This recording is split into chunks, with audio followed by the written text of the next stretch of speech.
এটা কথা কি জানানে? যিমান মানুহ চিনিবলৈ শিকিছ, সিমানে অকলে থকাৰ ইচ্ছাটো বেছি হৈ আছে। গুৰুত্ব আৰু অপেক্ষা দূৰত নগ'লে বুজিব নোৱাৰি। কাষত থাকিলে মূল্যৱান বস্তুটোও সস্তা যেন লাগে। জীৱনত কাৰোবাক আঘাত কৰাৰ পূৰ্বে এবাৰ ভাবি চাবা, নিজে আঘাত পালে কেনেকুৱা লাগিব। মনত ৰখা উচিত, জীৱনত কাৰোবাক কন্দুৱাই বেছি দিন ভাল থকা নাযায়।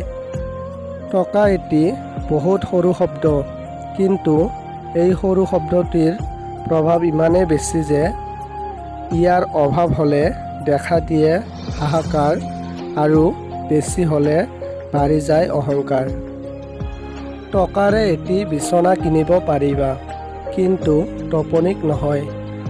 টকাৰে এটি ঘড়ী কিনিব পাৰিবা, কিন্তু সময়ক নহয়। টকাৰে এটি কিতাপ কিনিব পাৰিবা, কিন্তু জ্ঞান নহয়। টকা তোমাক বহুত বন্ধু দিব, কিন্তু তাৰ মাজত ভালপোৱাটো নাথাকে।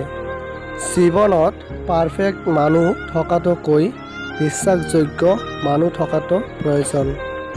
দেহৰ ৰং বগা হ'লেই মানুহ সুন্দৰ হৈ নাযায়। মানুহ সুন্দৰ হয় তেওঁৰ ভাল চৰিত্ৰত। প্ৰতিষ্ঠানিক ডাঙৰ ডাঙৰ ডিগ্ৰী থাকিলেই মানুহ শিক্ষিত হৈ নাযায়। মানুহ শিক্ষিত হয় তেওঁৰ ব্যৱহাৰত। সলনি হৈ যোৱা নাই, আগৰ দৰেই আছ। আগতে মানুহ চিনিবলৈ পৰা নাছিলোঁ, কিন্তু এতিয়া মানুহ চিনিবলৈ শিকি গৈছ।